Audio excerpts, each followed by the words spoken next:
রহমান বাফুফে নির্বাচনের 4 দিন আগে ইশতেহার ঘোষণা করেছেন সভাপতি প্রার্থী শফিকুল ইসলাম মানিক। তার ভিশন 2033 লক্ষ্য অলিম্পিকের জন্য শক্তিশালী দল গড়া। নিজের পরিকল্পনা মেলে ধরে 21 দফা ইশতেহার ঘোষণা করেছেন মানিক। আসন্ন নির্বাচনে যিনি কাজী সালাউদ্দিনকে হারিয়ে দিতে চান। রহমান পেয়ারের রিপোর্ট। একটা পরিবর্তনের খোঁজে শফিকুল ইসলাম মানিক। বাংলার ফুটবলকে বাঁচানোর আশা অন্তরে। লক্ষ্যটা পূরণ করতে চান বাফুফের সভাপতির চেয়ারে বসে। একলা চলো নীতিতে তিনি যেন একাই 100। কাজী সালাউদ্দিনের 12 বছরের রাজত্বের অবসান কি হবে?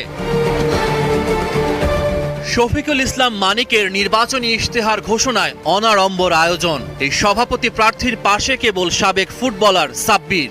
I love my football more than my life.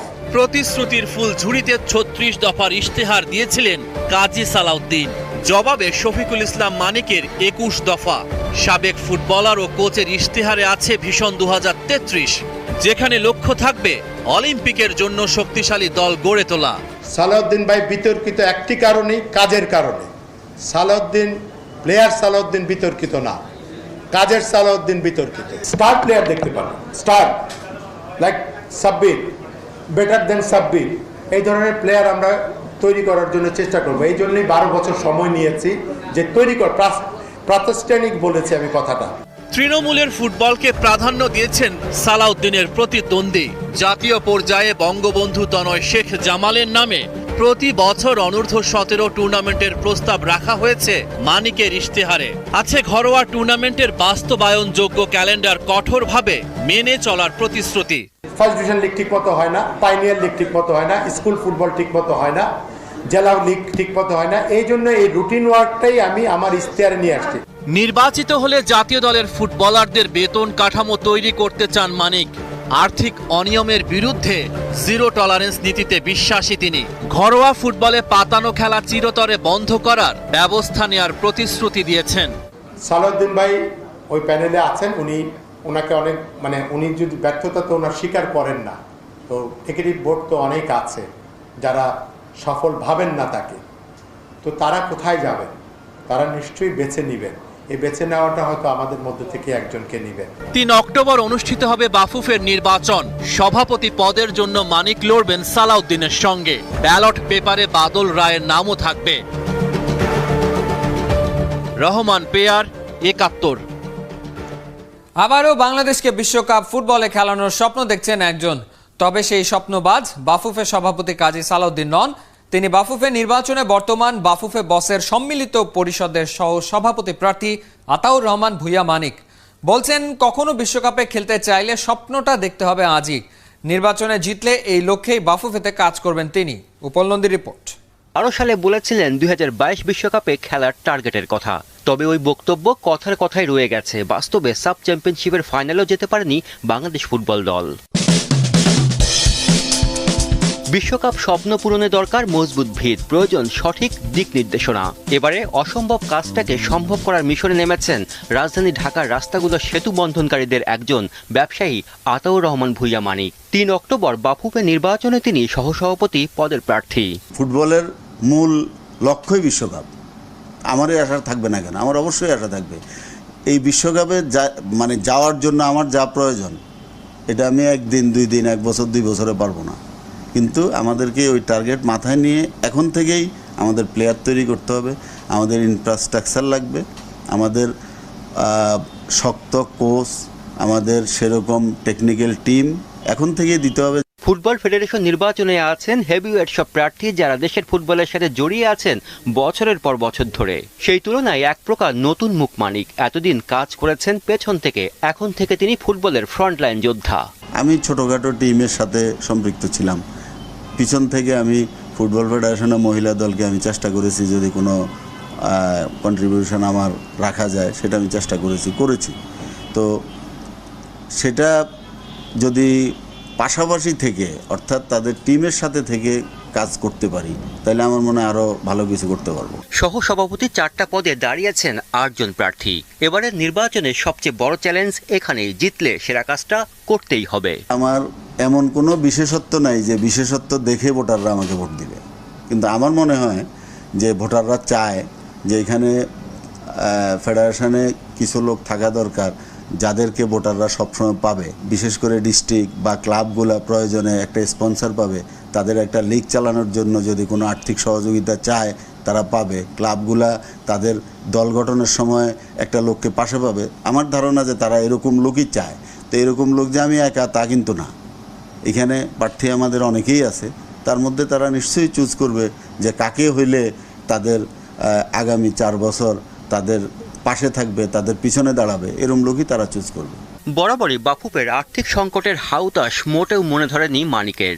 বলছেন তিনি পদ পেলে টাকা ঢালবেন দেদার, ফেডারেশনকে করবেন সমৃদ্ধ। পরিষদের সহসভাপতি প্রার্থী উপাল নন্দী, ৭১, ঢাকা। নির্বাচনের মায়াটা ছেড়েও যেন ছাড়তে পারছেন না বাফুফের বর্তমান সহ সভাপতি বাদল রায়। আবারও এক ফেসবুক পোস্টে পরিবর্তনের ডাক দিয়ে এসছেন আলোচনায়। ওই পোস্টে বাদল বলেছেন, প্রধানমন্ত্রীর ফুটবলের প্রতি এত ভালোবাসা থাকা সত্ত্বেও 12 বছরে মোটেও আগায়নি দেশের ফুটবল। তাই নির্বাচনের মাধ্যমে সঠিক রায় দেওয়ার জন্য ভোটারদের প্রতি আহ্বান জানিয়েছেন। বলেছেন, নতুন প্রজন্মের কাছে ফুটবলকে তুলে ধরার কথা। সবসময় ফুটবলের পাশে আছেন আর জীবনের বাকিটা সময় ফুটবলেই কাটাবেন বলেও বাদল ওই পোস্টে জানিয়েছেন। তবে কৌশলী বাদল সরাসরি তাকে ভোট দেওয়ার কথা বলেননি। নির্ধারিত সময়ের 1 ঘন্টা পর প্রার্থিতা প্রত্যাহারের আবেদন করায় এখনও ব্যালটে আছে বাদলের নাম।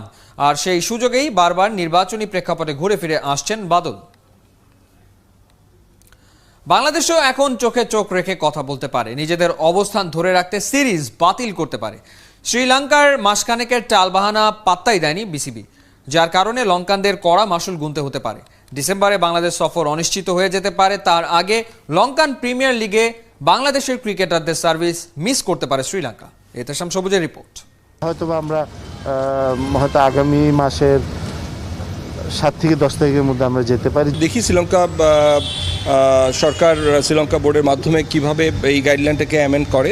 Guidelines which is being given by the task force, we would be compelled to call off the tour. আমরা যা ভেবেছিলাম তার ধারে কাছে তো নাই। এটা অন্যান্য যেসব জায়গায় ক্রিকেট এখন খেলা হচ্ছে তাদের সাথেও কোনো মিল নাই। শঙ্কা, আশঙ্কা, বাকে বাকে যার নাটকীয়তা, লঙ্কানদের মাসখানেকের খামখেয়ালিপনায় সিংহের পালে টাইগার হুঙ্কার। বাংলাদেশ আর সে বাংলাদেশ নেই, নিজের স্বার্থ ত্যাগ করে পরের জন্য নিজেকে ব্যবহার হতে হবে। অবস্থান ধরে রাখতে বিসিবি যে কোনো শক্তিশালী বোর্ডের চেয়ে কম নয়। শ্রীলঙ্কাকে হারে হারে বুঝিয়েছে, নিজের ইচ্ছে মতো হয়নি তো সিরিজটাই পণ্ড করে দিয়েছে। এমন সিদ্ধান্তে নিজের পোক্ত অবস্থান বিশ্ব ক্রিকেট টের পেয়েছে। ঘুরিয়ে ফিরে শ্রীলঙ্কা বাংলাদেশের সময়টাই নষ্ট করেছে। হুঙ্কার তোলা বিসিবি নিশ্চয়ই ভবিষ্যতেও ছেড়ে কথা বলবে না। আসছে ডিসেম্বরেই লঙ্কানদের বাংলা সফরের কথা আছে। বাংলাদেশের অনুমতি তো দূরে থাক, ওরা যে পরিস্থিতি তৈরি করেছে তাতে হয়তো নিজেরাই আসার সাহস পাবে না। তার আগেই একটা বড় ধাক্কা খেতে পারে শ্রীলঙ্কা। অক্টোবরেই নিশ্চয়ই হিসেবটা চুকিয়ে নিতে চাইবে বাংলাদেশ। লঙ্কান প্রিমিয়ার লিগের বড় আকর্ষণে থাকা বাংলাদেশের ক্রিকেটারদের কোন মুখে চাইবে? লজ্জার চোখ খেয়ে চাইলেও বিসিবি কি ছাড়বে? হয়তো সাকিব তামিমদের ছাড়াই ম্যার মেরে এক এলপিএল আয়োজন করতে হবে শ্রীলঙ্কাকে। লঙ্কানদের এই নাটকে বাংলাদেশের অপেক্ষা বেড়েছে। ঘরের মাঠে লঙ্কা সিরিজ বাদ দিলে জানুয়ারিতে আসার কথা ওয়েস্ট ইন্ডিজের। দেশের পরিস্থিতি ভালো না হলে মার্চে নিউজিল্যান্ড সফর দিয়ে আন্তর্জাতিক ক্রিকেটে ফেরার অপেক্ষায় থাকতে হবে বাংলাদেশকে। আর তাহলে ক্যালেন্ডারের পাতা থেকে পুরো একটা বছর নাই হয়ে যাচ্ছে টাইগার ক্রিকেটে। ইহতেশাম সবুজ, ৭১। 4 থেকে 6টি দল নিয়ে কর্পোরেট টি20 ক্রিকেট দিয়ে শুরু হচ্ছে ঘরোয়া আয়োজন। দল কিনতে আগ্রহীদের জন্য 15 অক্টোবরের মধ্যে দেওয়া হবে বিজ্ঞাপন। ক্রিকেটারদের আর্থিকভাবে লাভবান করতেই বিসিবির এই পরিকল্পনা, জানিয়েছেন অপারেশনস চেয়ারম্যান আকরাম খান। ঘরের টাকা কামাই শেষে ডলারে ম্যাচ ফি রোজগারের ব্যবস্থা করেছে বিসিবি। নিউজিল্যান্ড সফরের সূচি চূড়ান্ত। শামসুল আরিফিনের রিপোর্ট। লঙ্কা কাণ্ডের পর ক্রিকেটারদের হতাশ হলে চলবে না। চূড়ান্ত হয়ে গেছে টাইগারদের নিউজিল্যান্ড সফরের সূচি। 3টা ওয়ানডে, 3টা টি20 খেলা হবে 6 ভেন্যুতে। তাসমান সাগর তীরে তামিম ইকবালরা পৌঁছাবে সিরিজ শুরুর অন্তত 15 দিন আগে। কোয়ারেন্টিন সময়টাতে নাকি করতে পারবে মাঠের অনুশীলন। 24 তারিখে আমরা ওখানে অ্যারাইভাল ডেট আমাদের। সো যেহেতু আমাদের এটা টেস্ট না, এটা 3টা টি20 এবং 3টা ওয়ানডে হবে। সো প্রিপারেশনটা কিন্তু অত লম্বা লাগবে না, বাট আমরা 24 তারিখের দিকেই ওখানে পৌঁছাবো। এতটুকু পর্যন্ত আমরা জানি যে ওদের ওই ইংল্যান্ডের সিস্টেমে হবে, কোয়ারেন্টাইনে থাকবে, কিন্তু মাঠ আর হোটেল ছাড়া অন্য কোনো জিনিস যেটা আমাদের দরকার সেটা সো আমার মনে হয় না এটা নিয়ে কোনো সমস্যা হবে। এদিকে আবার দুধের স্বাদ ঘোলে মেটানোর রাস্তা তৈরি করছে বিসিবি। বিদেশি ক্রিকেটারদের এনে বিপিএল সম্ভব নয় এখন, তাই ঘরের ক্রিকেটারদের নিয়ে কর্পোরেট টি-20 লিগের পরিকল্পনা চূড়ান্ত। আগ্রহী প্রতিষ্ঠানগুলোর নজর টানতে মধ্য অক্টোবরে পত্রিকায় দেয়া হবে বিজ্ঞাপন। যদিও 4টি কর্পোরেট হাউসের সাথে প্রাথমিকভাবে আলোচনা হয়েছে বিসিবির। এই 4টি প্রতিষ্ঠান আগেও ক্রিকেটের সাথে নানাভাবে যুক্ত ছিল। ক্রিকেট বোর্ড বলছে ক্রিকেটারদের আর্থিকভাবে সহযোগিতা করতেই বাণিজ্যিক এই টুর্নামেন্ট। চেষ্টা করব 6টার যেন টিম হয়, তাহলে ভালো হবে যে আপনার ভালো মানে 90টা প্লেয়ার ম্যাচে ইনভলভ থাকবে। সো এখন এটা ডিপেন্ড করছে যে আমরা কয়টা ভালো প্লেয়ার পাচ্ছি এবং যদি কর্পোরেট হয় কয়টা কর্পোরেট ইন্টারেস্ট দেখাচ্ছে। তো ডেফিনেটলি যদি বেশি থাকে আমরা বেশি টিম করব। কর্পোরেট ক্রিকেট লিগ আয়োজনের সাকসেসফুল হলে ঘরোয়া লিগের অন্য খেলাগুলোতে মনোযোগী হবে cricket board. Shamsul Arifin, 71। Messi, Neymar আর রোনালদোদের দাপটের সময়ে রোনালদিনিও যেন এক মেঘের ঢাকা তারা। তবে তিনি আছেন সেই চিরচেনা হাসির রেখায়, অবিসংবাদিত ভালোবাসায় বিভক্ত দুনিয়াকে এক বিন্দুতে মেলানো রোনালদিনিও রহস্যের বাকিটা থাকছে নাজমুল রানার রিপোর্টে।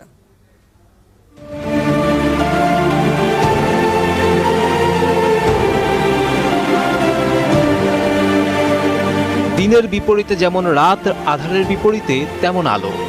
আর ভালোবাসার ওপরের দেয়ালটাতেই তো ঘৃণার মাখামাখি।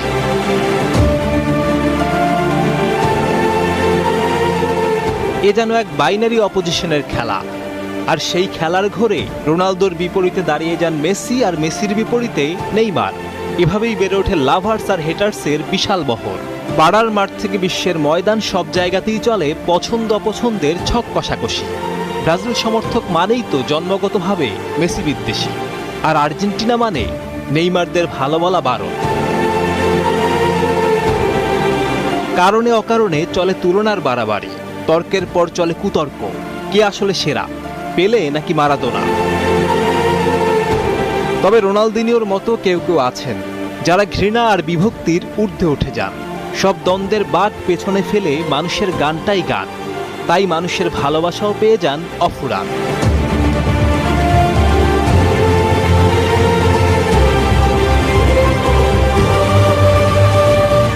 তবে প্রশ্ন, এই বিভক্ত পৃথিবীতেও কেন রোনালদিনিও এমন অবিসংবাদিত ভালোবাসা পেলেন? কোন মন্ত্রবলে তিনি লিখলেন এমন নির্বিবাদ উপাখ্যান? উত্তরটা অতটা কঠিন নয়, বরং খুব সোজা।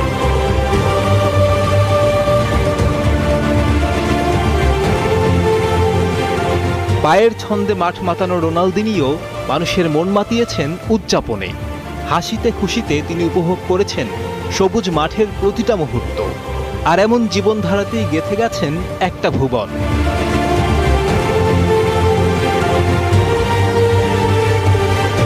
রোনালদিনিও আসলে ফুটবলটাকে দিয়েছেন আবেগ, স্বপ্ন ছড়িয়েছেন পায়ে পায়ে। নিজেই সহজ কথাটা বলেছেন খুব সহজেই, ফুটবল আর ফ্যানরাই তার প্রাণ। আর যারা থাকে হৃদয়ে তাদের যে ব্যথা দিতে নেই। তাই সবসময় মুখের চওড়া হাসিতে মাঠ আর মঞ্চে ক্যামেরার সামনে সবাইকে আনন্দ দেওয়ার চেষ্টাটাই করে গেছেন এই মহাতারকা। প্রতিদ্বন্দ্বীকেও বুকে নিয়েছেন হেসে, ভালোবেসে। আর যার মুখ এমন নিরঙ্কুশ হাসতে জানে বিনা বাতাসেই, দুলতে জানে যার দেহ উদযাপনে, তার প্রেম ঘৃণায় ফেরাবে এমন সাধ্যকার? কার এমন সাহস আছে ওই চোখে তাকিয়ে বলবে তোমাকে ঘৃণা করি রোনালদিনিও? আর কেউ যদি অমন হাসির বিপরীতে দাঁড়িয়ে বলেও ফেলেন তোমাকে ভালোবাসি না, ক্ষতি কি? রোনালদিনিও তো ছায়া দেয়া মায়ামাখা বৃক্ষ। তিনি তো নিজ সাম্রাজ্য অন্যের হাতে সহাস্যে শক্তি জানেন। নাজমুল রানা, 71। ইংলিশ লিগ কাপে আজ রাতে লন্ডন ডার্বি। মাঠে নামবে দুই হেভিওয়েট চেলসি আর টটনাম। রাউন্ড অফ 16-এর লড়াইয়ে টটনামের মাঠে খেলা শুরু রাত 1:45। বিশ্লেষকদের মতে দু দলের অবস্থানই সমানে সমান। বিস্তারিত ইমরান হোসাইনের প্রিভিউ রিপোর্টে। ডিয়েগো সিলভাকে নিয়ে একটু বেশি মনোযোগী কোচ ফ্র্যাঙ্ক ল্যাম্পার্ড। দলের নতুন ডাইমেনশনে রক্ষণের মূল দায়িত্বটা যে এই অভিজ্ঞ ব্রাজিলিয়ানের কাঁধেই।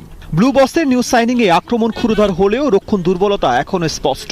বিশেষ করে প্রিমিয়ার লিগে ওয়েস্ট ব্রুমের সাথে নিজেদের শেষ ম্যাচে প্রথমার্ধে 3 গোল হজম নিশ্চিত ল্যাম্পার্ডকে ভাবিয়ে তুলেছে। তবে লন্ডন ডার্বিকে সামনে রেখে লিগ কাপের রাউন্ড অফ 16-এ বাউন্স ব্যাকের প্রত্যাশা ল্যাম্পার্ডের। কথায় আছে পুরনো শত্রুতা লড়াইয়ে ঝাঁঝ বাড়িয়ে দেয়। চেলসি টটেনহ্যামের অতীত ইতিহাস দেখলে এই রাতের ব্যাটেলটা কেমন হবে তা আন্দাজ লাগানো যায়। যদিও বিগ ক্ল্যাশের জন্য নিজের সেরা দলটা বোধ করে পাচ্ছেন না চেলসি বস। হাকিম জিয়েক, ক্রিশ্চিয়ান পুলিসিচের মতো তারকারা আছেন ইনজুরিতে। তবে এই রাতে গোল পোস্টের নিচে অভিষেক হয়ে যাচ্ছে ফরাসি গোলকিপার মেন্ডির। দেখুন, আমরা আমাদের সামর্থ্যে বিশ্বাস করি। ছেলেরাও দারুণ আত্মবিশ্বাসী। বিগ ম্যাচে ভালো রেজাল্টের কোনো বিকল্প নেই। টটেনহ্যাম শক্ত প্রতিপক্ষ, সেরা খেলাটাই আমরা খেলব। নিজের সাবেক ক্লাবের বিপক্ষে মরিনিওর স্ট্র্যাটেজি কি হবে এই রাতে সেই দিকে নজর থাকবে সবার। চেলসির মতো স্পাররা ওদের শেষ ম্যাচে হোঁচট খেয়েছে, ফলে ঘরের মাঠে ঘুরে দাঁড়ানোর ক্ষুধা স্বাগতিকদেরও। যদিও মরিনিওর কাজটা কঠিন করেছে ইনজুরি। সন হিয়ং-মিং, হ্যারি কেইনদের মতো তারকাদের পাচ্ছেন না তিনি, কিন্তু নিউ সাইনিং গ্যারেথ বেলকে হয়তো দেখা যেতে পারে এই রাতে। চেলসি বড় দল, ঘরের মাঠে আমরাও ছেড়ে কথা বলবো না। তবে বড় ম্যাচে আসলে কেউ ফেভারিট হয় না, যে ভালো খেলবে ম্যাচ তার। চেলসির সবচেয়ে বড় অনুপ্রেরণা টটেনহ্যামের বিপক্ষে সাম্প্রতিক পারফরম্যান্স। শেষ 3 ম্যাচে একবারও ব্লুদের হারাতে পারেনি স্পাররা। ইমরান হুসাইন, 71। ইংলিশ প্রিমিয়ার লিগের বিগ ম্যাচে লিভারপুলের এনফিল্ডে খেলতে এসে হতাশ করেছে আর্সেনাল। ইয়র্গেন ক্লপের দলের কাছে 3-1 হেরে গেছে মিকেল আর্তেতা সমতায়। ম্যাচের একেবারে শেষ দিকে নয়া সাইনিং জতার গোলে স্কোর লাইন 3-1। জমে উঠেছে ফ্রেঞ্চ ওপেনে পুরুষ এককে দ্বিতীয় রাউন্ডে ডমিনিক থিয়েম আর রাফায়েল নাদাল। নারী এককে প্রথম রাউন্ডে জয় পেয়েছেন সেরেনা উইলিয়ামস। ফেদেরারের 20 গ্র্যান্ড স্ল্যাম জয়ের রেকর্ড ছোঁয়ার লক্ষ্য নিয়ে রোলা গারোতে রাফায়েল নাদাল। তবে দ্বিতীয় রাউন্ডে পৌঁছাতে খুব একটা কষ্ট করতে হয়নি ক্লে কোর্টের এই রাজাকে। অবাছায় বেলারুশের ইগর জেরাস